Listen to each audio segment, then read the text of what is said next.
Good morning in the West Coast, good afternoon in the East Coast, and good day to all of you elsewhere. I'm Perry Gruber, and this is Copiosis live stream. Today, we're talking about the 7Ds with Christopher Hatton, our political strategist. Christopher, we might have to change your title given your recent announcement. We'll talk about that a little, maybe in another live stream, and that could be a live stream all in itself. What you're planning to do with your life now that certain situations have gone forward. But anyway, back to this show. This is the Copios live stream. Today we're talking about the 7Ds, and people are starting to contact me via my computer. So let me turn on my do not disturb. There we go. Yeah. So if you don't know what Copiosis is, you're here for the first time. You can go to this website right here, where we talk about everything related to our innovation and the transition plan that we're implementing to put humanity on a new footing in preparation for our future. If you're wanting to find out more about what we do with the money that people are giving us to make this vision a reality, you can go here and find out about our budget, how we spend that money, and you can even become a patron of our work for as little as $1 a month. We suggest that you give more than that because there's not much we can do with the dollar. And then also, if you haven't already, if you're new to the live stream, you're new to YouTube, please click the subscribe button and click that bell also so that you are alerted to any new videos and postings that we may put on YouTube, including scheduled live streams. So today we're talking about the 7Ds, and I'm going to play the role of neophyte. And Christopher is going to play the role of educated smart guy, and he's going to educate me with regard to the 7Ds, and we're going to have a great conversation. So, Christopher, why don't we just jump right in it? What are the 7Ds, and how do they relate to everything that we're doing? So, thanks for the opportunity again. I'm always going to begin that. Sure. This is, this is a relatively new concept, within the last decade, that has been built out from a group of people that believe wholeheartedly in technologies that can start to help, billions of people at a time. So that's a lofty comment, but in general, it was originally called the 6Ds, and it was coined by Peter Diamandis out of Singularity University. And he wanted to build a conceptual framework around the way certain technologies are developing over time. And I'll go into a little bit of that after introducing the 6Ds, the original 6Ds, but then through Singularity University, the open source community added that 7D. So that was kind of a stigmergic event there. Nice. The best way to describe this, and the way that Peter originally described it to me as a student and the group that was there, was using Kodak as an example, the Kodak Moment. We begin, the 6Ds themselves are, first you digitize a technology. So that you can think about that in many different ways, but technically you're exposing it to not only an informational paradigm, but a computational paradigm. And then, originally, when you first come out with something that's digitized, it's on large level, when you're thinking about disruptive innovation, it's not as attractive of what is currently available in the market. So people will point their finger at it, say, this is not going to be good, this is not good at all, and it'll never be good. But what happens when it's exposed to these paradigms, digital and computational, it starts to double in price performance every X amount of time. So, when the digital camera was invented, it weighed 3.6 kilograms, and it took like 3 minutes to process a picture, and it was 0.01 megapixel. I don't even But know what that is. What does 0.01 megapixel look like? Like a like just pixelated squares. Yeah. So it's not even pixelated. It was just like, whoa, it's like, all right, there's something there. But then we entered this phase, the second phase, which is the second D, which is this deceptive growth phase. So for the digital camera being exposed to computational power and informational power, um, we're seeing a price performance rate which doubles every 24 to 36 months. So And there's by usually a and by doubling, you mean it gets less expensive, not more so expensive, right? Or price performance means for the same amount of money you're getting double the capability. gotcha. And Okay. sometimes the price does go down, yes. Okay, gotcha. Um, Gotcha. so there are double exponentials to be involved. But so think about it. If it's doubling every 2 to 3 years and it starts at 0.01, how many doublings until you reach what paper and chemicals film can do, which is, you can argue it, but that's between 1 and 5 megapixels on some really expensive equipment. Yeah, yeah. Uh, and then some regular uh, disposable cameras is less than that. So it's like going from 0.01 to 0.02 is 1, 0.02 to 0.04 is 2, zero point 04 to zero point 08 is 3, zero point 08 to 0.16 is 4, zero point 0.16 to 0.32 is 5, 3264 is 6.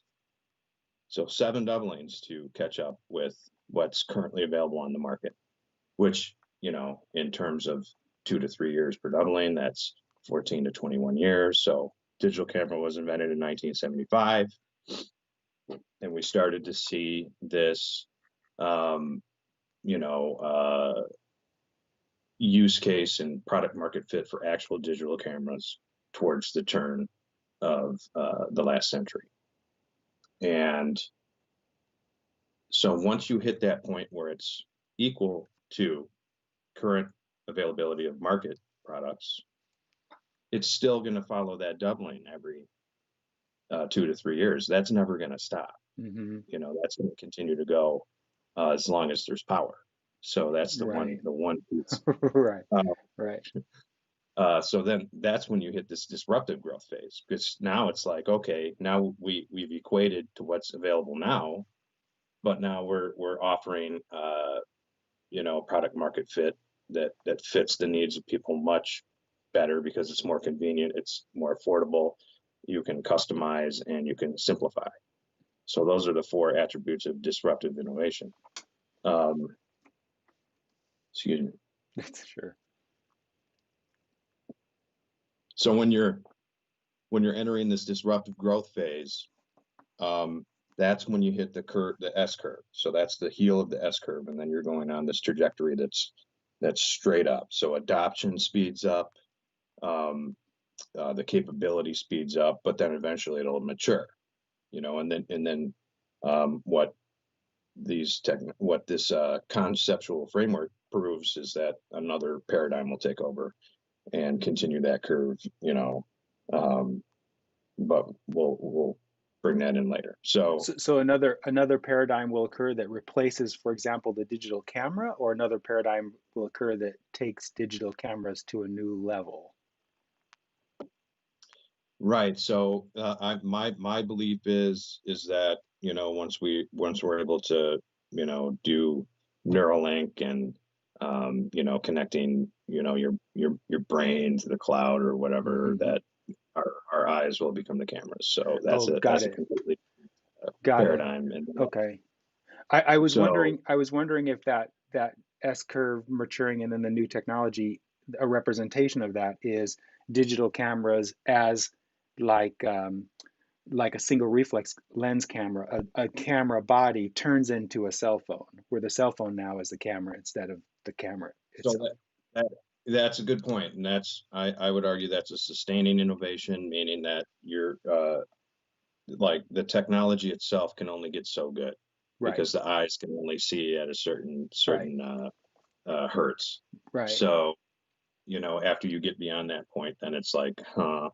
That that forces a maturity also, but it also gives this Right. concept to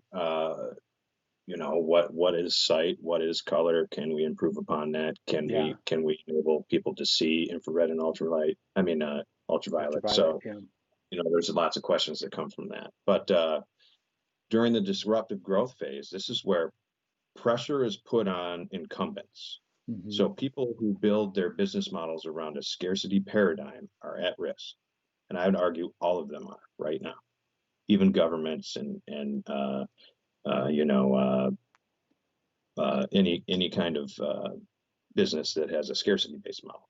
Well, Um, so talk about that for people who don't understand what that means. Explain what it means to build something based on a scarcity model, please.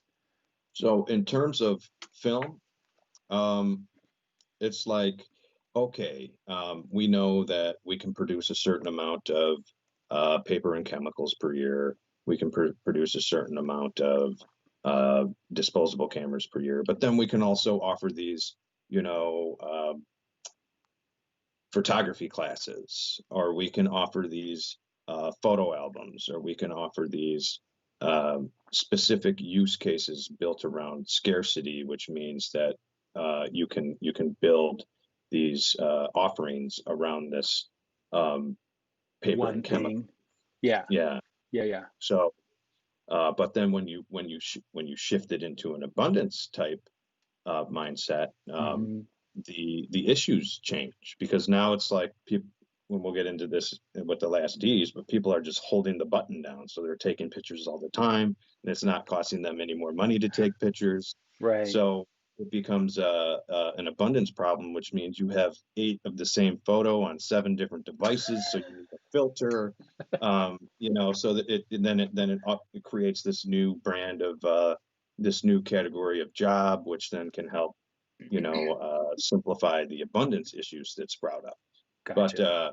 in general, that's the scarcity-based model is the model which most of us know, is that Hmm. we build product offerings around a certain core, which then offer build on top of each other, and And you can tier it and whatever. and some would say that we build that way because we just can't handle the nature of abundance in our mindset right now. It's just like when you get to the point, like on my photo app, when I've gotten to the point where I have like 5,000 photos, my mind says I should go back one day and clean up those photos because 5,000 photos, I use probably 10% of them, but the abundance is so overwhelming in every other aspect of my life. Going back and trying to do that, I just end up not doing it. And so it's like in to some degree, I think the scarcity mentality has been kind of maybe a survival mechanism to try and focus human production in a certain direction and make it more efficient by that focusing. Would you agree with that or disagree with that? I definitely would, and then I would definitely say, you know, uh, hierarchy has a lot to do with it. Top down has a lot to do with it. We are starting to see a mix of bottom up, top down, and then completely bottom up, with the open source community. Yeah, Um, but and I should have kind of mentioned all of them first, that's and okay. that's We my should that's okay. We should probably do a show following this one about the 5 or 4 power pillars. Is it 5 or 4? 5. The 5 power pillars. We should do that next time so that these two shows will be companion pieces. So sorry to interrupt. Please continue no on. problem. So Yeah, real quick, yeah. digitize, deceptive growth, disruptive growth, and then we move into dematerialize, and then demonetize, and then democratize. And then the 7th D, which was brought on by the Singularity University community itself, is decentralized. And we'll get into that a little later. But so this disruptive growth phase creates 2 things. It creates disruptive stress and Yep. disruptive opportunity. So we saw, companies like Instagram pop up, after we're starting to see all these digital files and digital Yeah. pictures and Yeah. Yeah. um, and it's similar, but they're able to manage all of this uh, photographic energy, we'll just call it that, Hmm. around around the globe. Hmm. With 13, at max, before they were acquired by Facebook, they had 13 employees. Did they Where, really? Just 13? yeah, where we're talking with uh, Kodak, they had hundreds of thousands of Oh, I employees. see where So, you're going. Yeah, yeah. right. So moving from disruptive to dematerialization, that is the key piece, because um, we're still seeing this doubling in price performance. Things are getting smaller. Things are getting more vapor-like. So you're able to increase the use case through digitization and coding, which is another piece of this.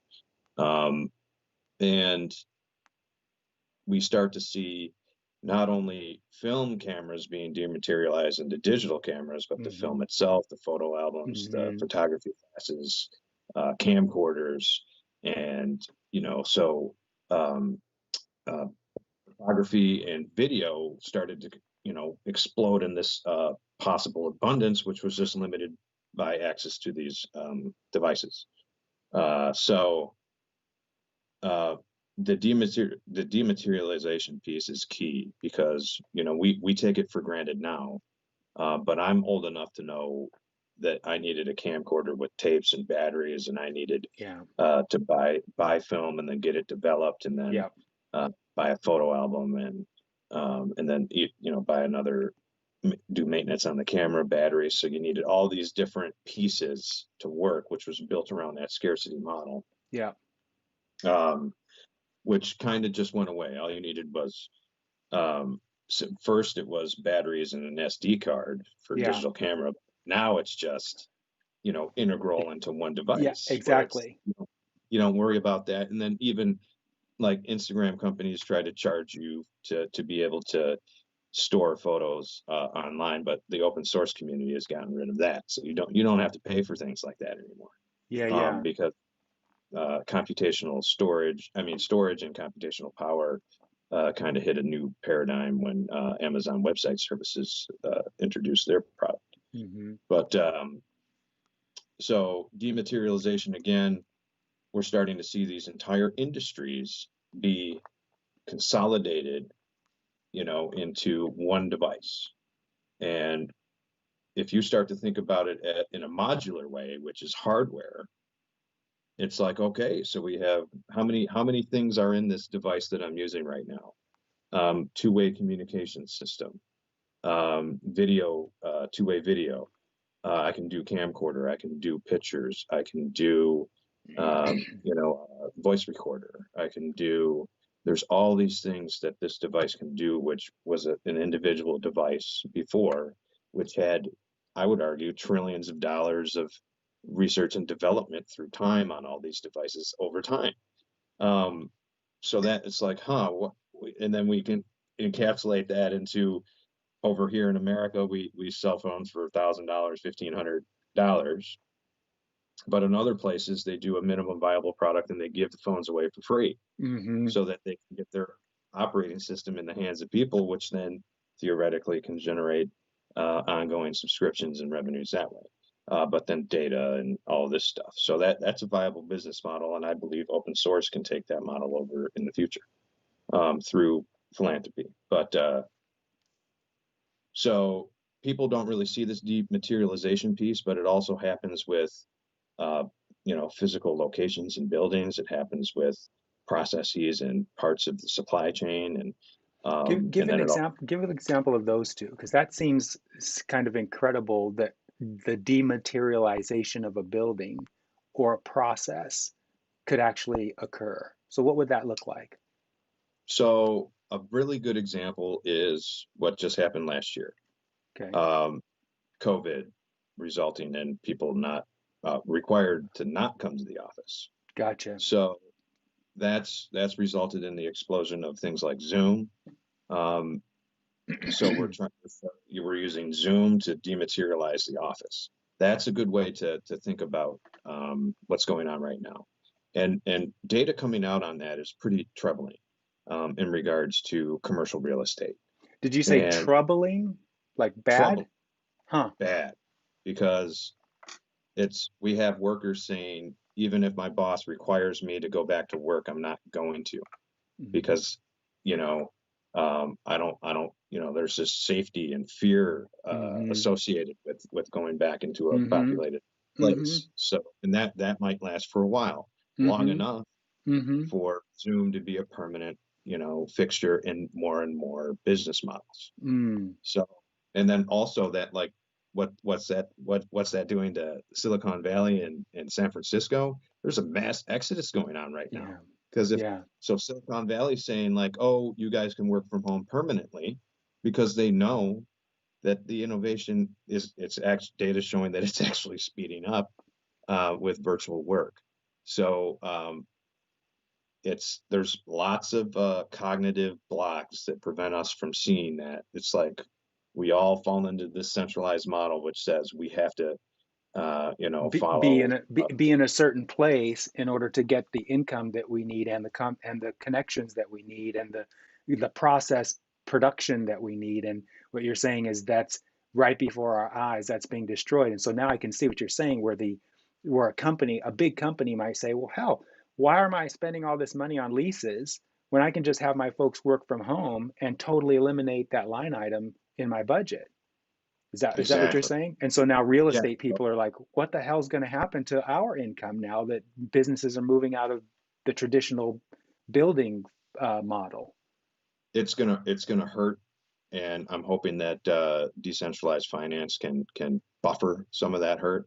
But that's another conversation altogether because that's going to be built on corporate debt markets and then junk REITs, real estate Yeah, investment. investment trusts. Yeah. Uh, and Well, we're and then it's like and then again, a lot of power and influence revolves around commercial real estate, and that's also going to be uh,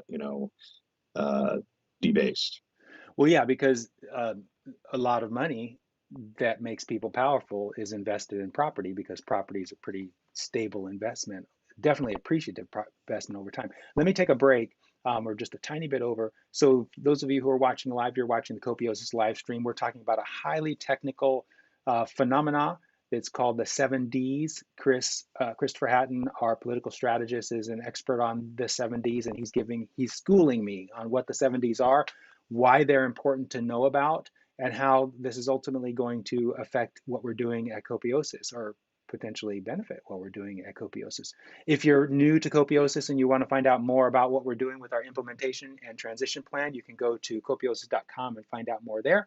If you are new to, or if you know about Copiosis and you're interested in finding out how to become a patron of our work, you can go to the second website and find out more about what people are giving and what we do with the money that they give. And then finally, if you're new to our YouTube channel, I would like to encourage you to click on that subscribe button and click the bell so that you are in the know on upcoming live streams and any new videos that we publish online here on YouTube.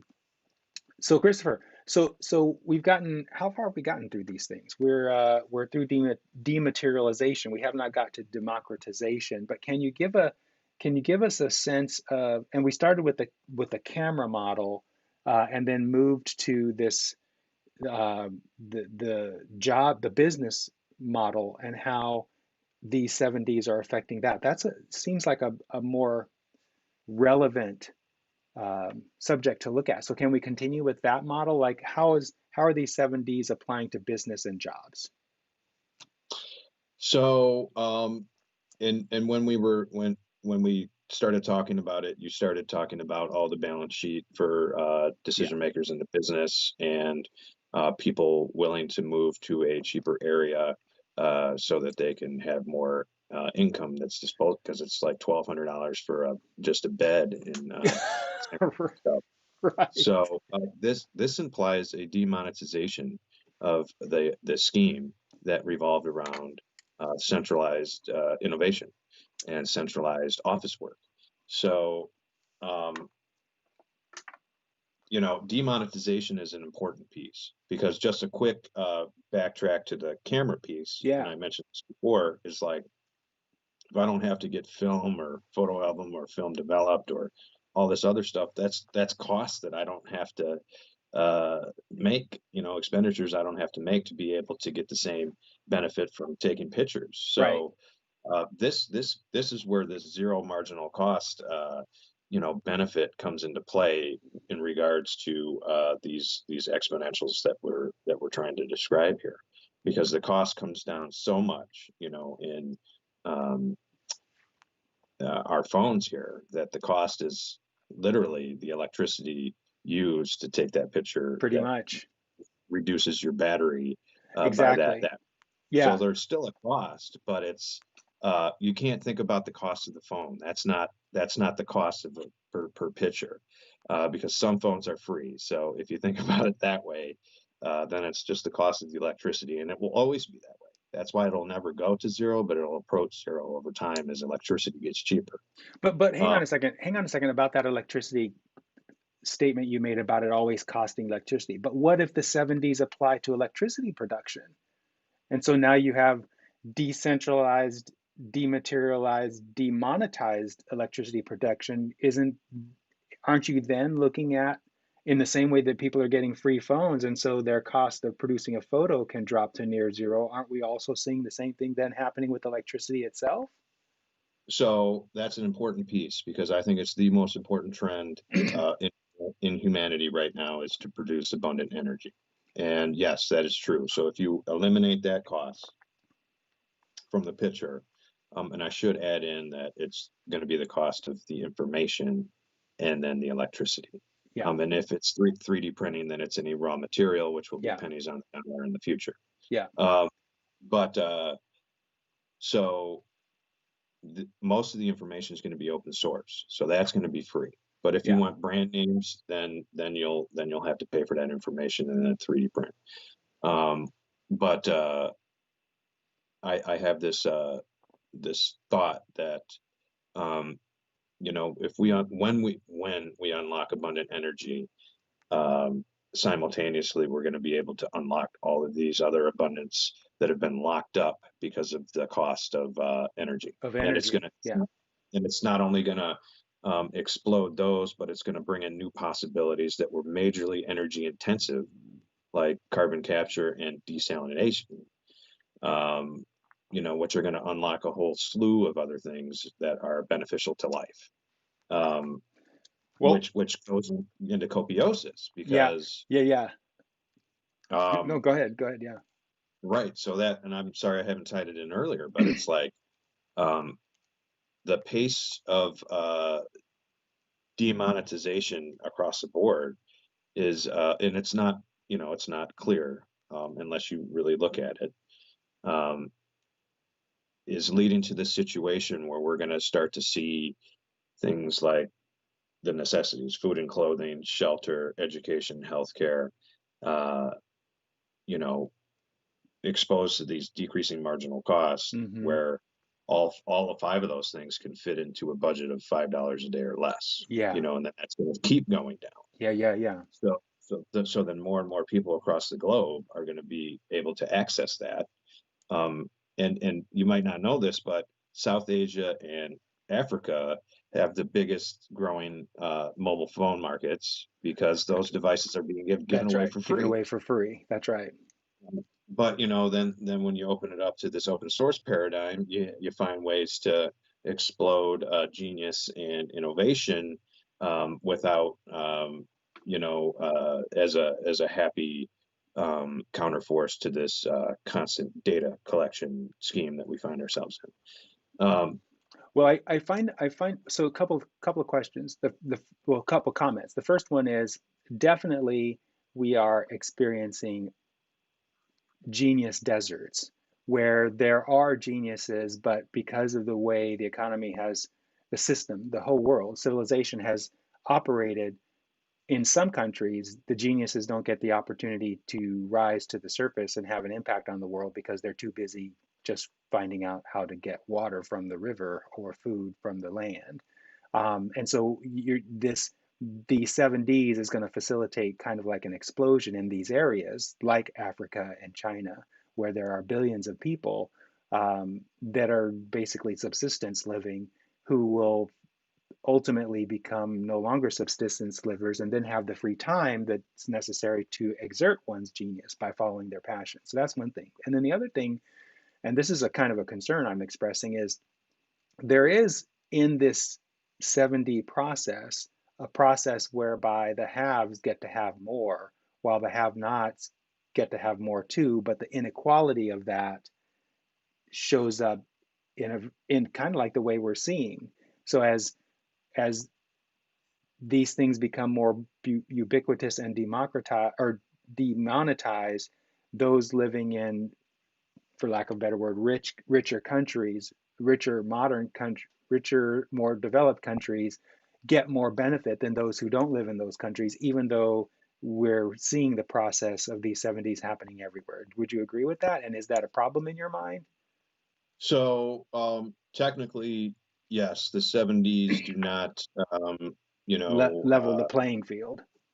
right, they do not get rid of inequality. So, but I will add on to that by saying they do amplify the impact of philanthropy by orders of magnitude.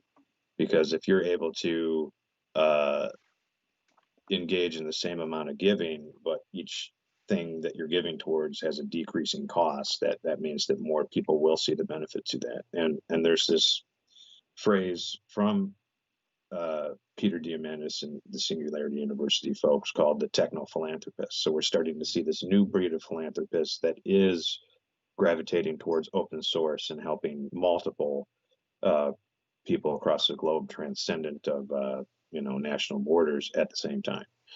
And and then on top of that, there's this we have all of this. When I say explosion of innovation, um, that's when these genius deserts start to interact with the rest of the planet, and then these ideas that are coming out of the desert start to diffuse and meet with other ideas that are coming from the rich world to create Gotcha. this brand new innovation that would not only benefit the poor area but mutually benefit the rich area without one accumulating more than the other. Gotcha. And then there's this argument I learned in public policy about indigenous rights. And it was about the turmeric root and having monies accumulated, part of the monies accumulated go back to where the turmeric root in India was originally cultivated from. So I believe that Copiosis can be a mechanism to do this, because I truly believe that we're going to be able to grow anything anywhere in the world. Yeah. But if we can return benefit to the indigenous area through our mechanism, then that would provide massive benefit across the globe. So you decentralize inequality that way Got it. by getting to the origin. Got it. Got it. So okay. So we've talked about let's see here. We've talked about digitalization. We've talked about deceptive. What was that one? Growth. Deceptive growth, disruptive growth, dematerialization, demonetization. What's the next one? So the next one is democratization. Okay. And this is important to humanity as a whole, because you know when we're exposed to something new, it triggers something in the brain that releases these thoughts and chemicals, and either you're like, oh, I don't like it, or I do like it, I love this, I want more of Yes. it. Yeah. So then you know what you want, you know what you don't want. But the more that we can trigger that I do want more of this, the more that I think standard of living and quality of life will increase across the globe. But with these demonetization prerequisite, you're able to do that without affecting an individual's budget, which is key here. So you don't have to pay money. I mean, it's a negligible amount, and we discussed that, Yeah. to increase your own standard of living by a notch. And we're going to start to see that more and more and more as, like 3D printing gets down to the submicron level, as artificial intelligence starts to act more like human consciousness, as computational power hits the next paradigm and enables more complex mathematical algorithms to be calculated, which theoretically can add benefit to society. So there's all of this innovation happening at the same time that's converging into this process where um, democratization is the end goal. And Well, so, hang on a second. So you've lost me because you went from I want to talk about the practical application to someone's budget, which you mentioned just before the technology um, uh, rant that you just went on. Because I agree that those technologies are on the horizon and coming fast. But you mentioned something that I want to focus on, and that is so you're saying that the democratization and the demonetization will allow people to improve their standard of living. How is that going to happen? And you said it on an in unit, you didn't say it this way, but basically you're saying on a unit by unit basis. So like, how does my standard of living improve just because I'm poor? I'm poor and I've got this free phone. How does my standard of living improve just because I can take photos at the cost of electricity? so it's that's a good question, and it's I'm when just we thinking when that this is something that right, someone who's listening to the show might ask. So yeah. right. So in terms of photo taking, um, when we equate that to democratization, that means that people with access to a phone, first off, are holding the button down. So if it doesn't cost them any additional money to take an additional picture, they're going to take as many as they want to bring their bliss level of utility up to where they want it to be. So and then they Gotcha. decide what that is by how many times they. So theoretically, that is a standard of living It increase. is. So let me say that differently. So you're saying that here I am, a poor person, and I can't afford my own photo processing department room, so I have to go to a store to get my photos processed. And part of the pain of going to the store is I have to go to the store. Like I have to leave my house. And another part of it is I have to pay money to get my photos processed. And then I have to buy an album to keep my photos. So all of that's costing me money. So, but with this digitization and demonetization and now the democratization, because I have my camera, my basically my photo processing system in my hand, I can sit at home, fat, dumb, and happy, and take as many pictures as I want. And so my experience of living has become more luxurious in this one little sliver called the enjoyment of photography, kind of, or keeping memories or something like that. Is that what you're saying? That's a good way to look at it. So in this 670s scheme, it is one thing at a time. But then we'll get into convergence later on, Yeah, where we start to see these proliferation of technologies due to convergence. yeah, okay, But further on the democratization scheme, um, you know, data shows that in I think it's 2018, over 2.5 trillion photos were taken that were recorded on companies like Instagram and such. So that would not be possible if we were doing paper and chemicals at all. correct, right, right. So And it it's wouldn't be now it's possible. It wouldn't be possible. Why? Because we'd run out of trees, or what? right because the as soon as we went digital, it went straight up. So Mm, there's no way that the supply and demand economics do not hold true when we're talking about digitized stuff. gotcha. Because it would have, oh, we don't have enough, so we have to raise the price, which will prevent people from doing it. And that doesn't exist with digitization. Well, so let's Large, take a large, let's take a quick break there because not a break for this. We'll take a break in a minute for the show, but we're gonna take a quick break.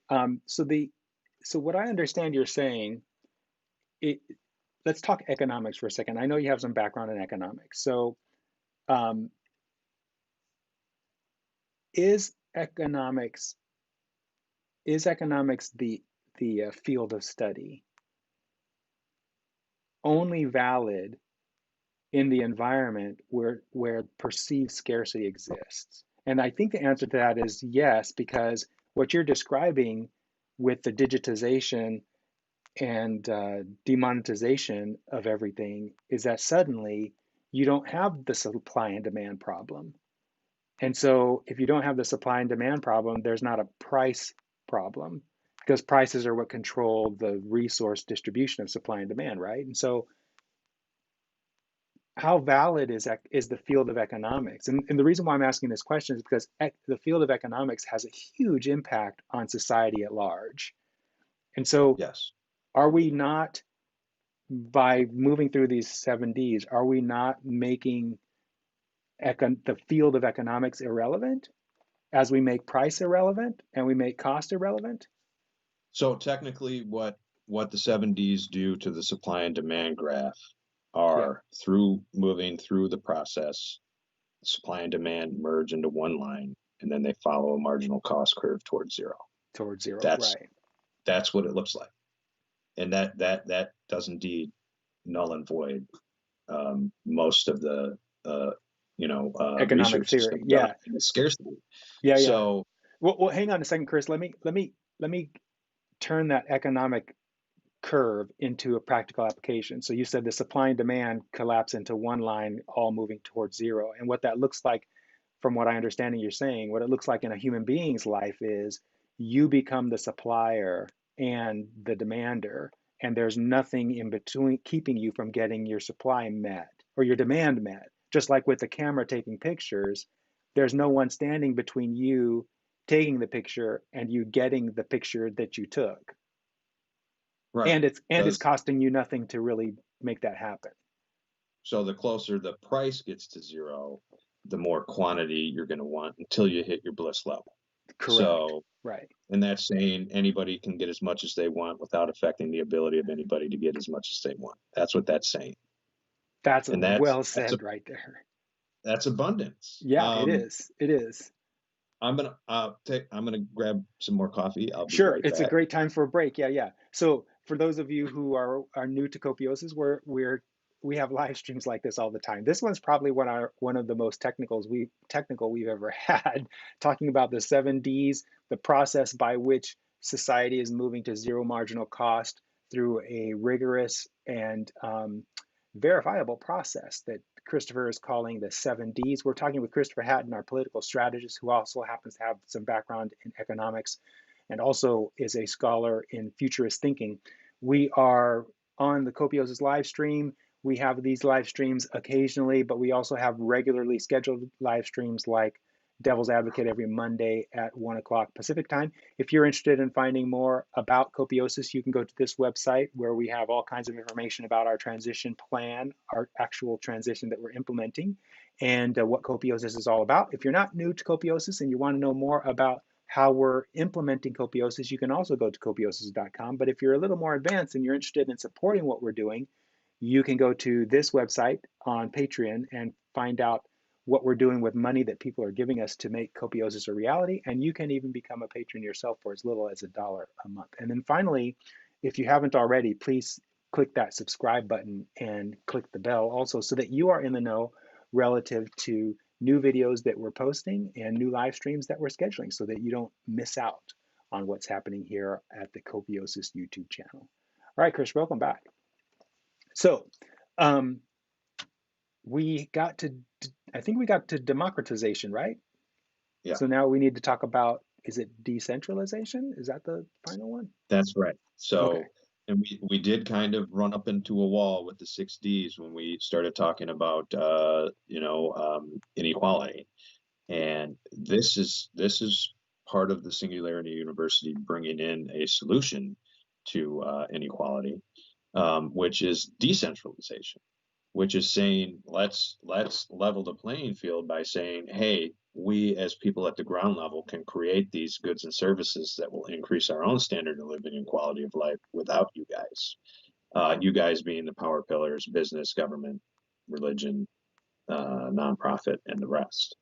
So and back to the photographic example, even though um, 2.5 trillion, probably closer to 3-4 trillion now, Mm-hmm. photos have been taken. That doesn't mean that power and influence can accumulate around a photography business, and like National Geographic, Getty Images, and other entities that are protected by copyright and patent are good examples of that. So what the open source community says is if it's protected by a patent or a copyright, I don't care about it.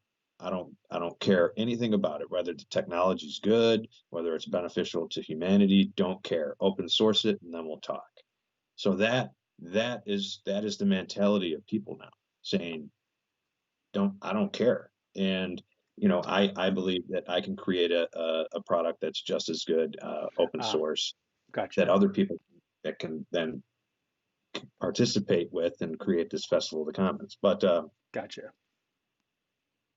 so in general, what we're starting to see through the seventh D of decentralization are these uh, co-op platform initiatives. Mm-hmm. This is like record with me, that are Mm-hmm. proliferating, saying, hey, let's create our own economic unit which can provide this benefit to society without the help of any of these uh, powerful entities that would protect with patent, so that they can accumulate wealth and power over time. Um, so So, then, go ahead.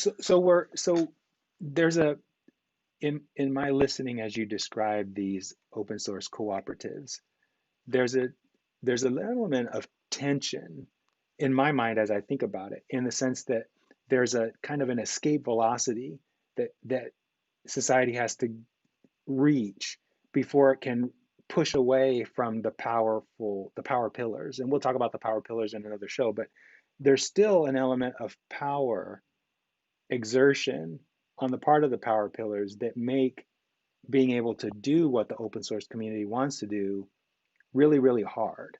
And so, like, we have some open source successes, like Apache, for example, which runs on Linux, I think it is, and is open source, and it runs a lot of many of the power pillar organizations, and so, but and yet it is very, very, very successful. And we have other open source type platforms in the field of photography. We have, for example, Unsplash, which is a crowdsourced repository of photos that are royalty free, so you don't need to worry about copyright to use those photos. And we use those photos all the time here at Copiosis. But you still have, like you said, Getty and Sports Illustrated and AP, the Associated Press, and other photography banks where they have really great photos that you'd love to use, but you have to pay to use them. And you're saying that the open source community is like, well, you've got value there, but we don't care. As beautiful as your photos are, we'd rather use these photos. But you're still getting a class of photos that aren't quite as good as the branded, copyrighted photos. So, how does decentralization breach that? How do we get to the point where you have access to the best and brightest of everything in a field of abundance where there doesn't exist these power pillars? Do you have an answer to that one? Yeah. Oh, yeah. In a basic way, it comes down to the network effect.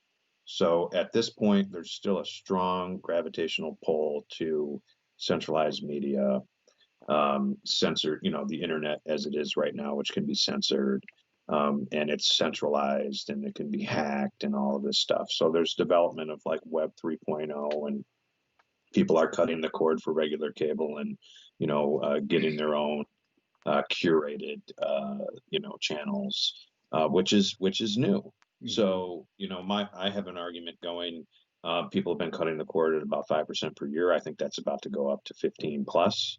And the more that happens, the less people are exposed to these centralized media entities, and the more they can, tap into independent entities, and that's going to help with third-party politics and decentralization and all of this different stuff. So yes, the photos that are available now from open source are lower quality, but that's not going to be a permanent thing, because we're going to start to see players moving from protected wealth and power over to open source community through the network effect. So that's But not that but they.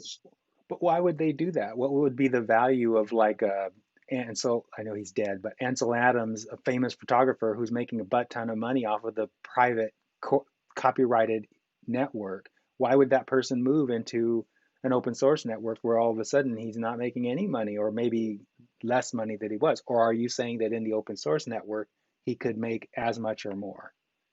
That's exactly what I'm saying. Yeah, You're open source doesn't mean free. It means we're going to take care of it ourselves. Um, and it can mean free. and it would lead to free. There will be free versions, but yeah, that person would be able to make as much, if not more, by bringing in its their followers to the open source community, and then raising the level of the entire open source community. The credibility becomes super credible, and then there's this lifting effect that brings in other players, and all of a sudden, and then if they want to come in and say, oh, I'm going to use this tactic that I used over here in Power and Wealth, that's going to be immediately rejected, so that it's by the community itself, and then that player will either be kicked out or it will have to conform to the open rules. But if they're benefiting more by entering open source community, then why would they leave? Well, this is a huge topic, and we're almost done with the hour. I'd like to. What we probably need to do is talk about each of the 7Ds in a separate live stream, each one differently, because it still seems like Annie Leibovitz, who is currently alive, who's a really famous portrait photographer, if she were to move her work into the open source community, there's and just give her stuff out, freely available, kind of like Creative Commons open license. Why would someone? I guess some would want to pay for her work, but it seems like there's no price incentive. There's no reason for a consumer to pay for something, no matter how good it is, if it's openly and freely available, unless there's some sort of a gate that makes that access exclusive, whereby you have to Right. pay to get the So thing. right now we are seeing, to be a part of this open source platform initiative, there's, structure of fees, which help maintain the viability and work being done on the group itself. But that eventually, is going to be exposed to the decreasing cost curve itself. And Gotcha. yes, a lot of these things will end up free and openly available, but then at the same time, there's going to be this mechanism by which value is going to be derived outside of monetary energy. Yeah, And this I is get this that. is an important piece that people don't really pay attention to because of money and the power of money that we live in now. Which Hmm. I should segue into this using the 6Ds in regards to 7Ds in regards to the Bitcoin technology right now.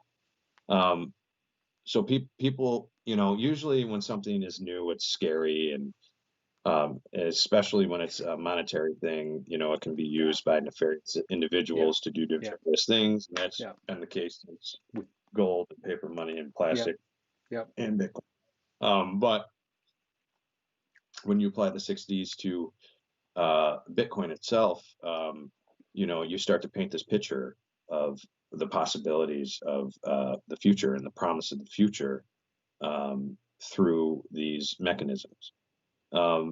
So real quick, I'll just go through this. This came directly out of Singularity University, if that's okay with you, Barry. yeah. I mean, we can go a little bit over too, because I've got a couple of comments that I'd like to bring into the show also. So yeah, yeah. Go ahead. Okay, I'll just read it verbatim then. Yeah, yeah, So in regards to Bitcoin and the 7Ds, digitized, Bitcoin is digitized money. It is a global, purely digital currency. Every Bitcoin is traded, earned, sold, exchanged, and bought in cyberspace. For this reason, it is living on Moore's law, which is something that we'll get into another time, but that's computational paradigm, yeah, and is hopping on the exponential curve. Deceptive growth. Bitcoin software was released to the public in 2009, and for the first few years grew at a deceptive phase. Few heard about it, few used it and accepted it, but with countless crypto startups offering universal wallets and digitized assets in recent years, Bitcoin is more accessible than ever. Its deceptive phase has already ended. mm, Disruptive growth. Bitcoin is now in the midst of its disruptive phase, where both its acceptance and value are exploding. yep, The three largest cryptocurrency exchanges globally, Binance, Huobi, and Coinbase, have yep, tens of millions of users yep, and hundreds of billions of dollars in trading volume combined. yep, And then there's a chart here. which shows the value going parabolic. Yeah. Um, so then here's the important piece is when we get into dematerialization. Bitcoin is removing or dematerializing the use of physical money, bills and coins, and Yeah. even credit cards. But more than that, it is dematerializing the need for central banks, lawyers, and currency exchanges. Yeah, I see all of that happening, and it's, yeah, I totally get that. So there's the power of the 7Ds is once they start, and they start everywhere, the amplification of all of that disruptive, decentralized dematerialization just, it adds to everything. And so when people talk about, for example, automation taking over jobs, part of this, there's a 7Ds process even in that, and all the 7D processes and all the other and all the location, all the fields amplify one another. So like Bitcoin in itself is having tremendous impact on society. And as you're saying this, as you're reading this thing, it's having impact across the whole financial sector. I'm seeing it as a Bitcoin player myself. So I get what you're saying here. Is there more you want to read before?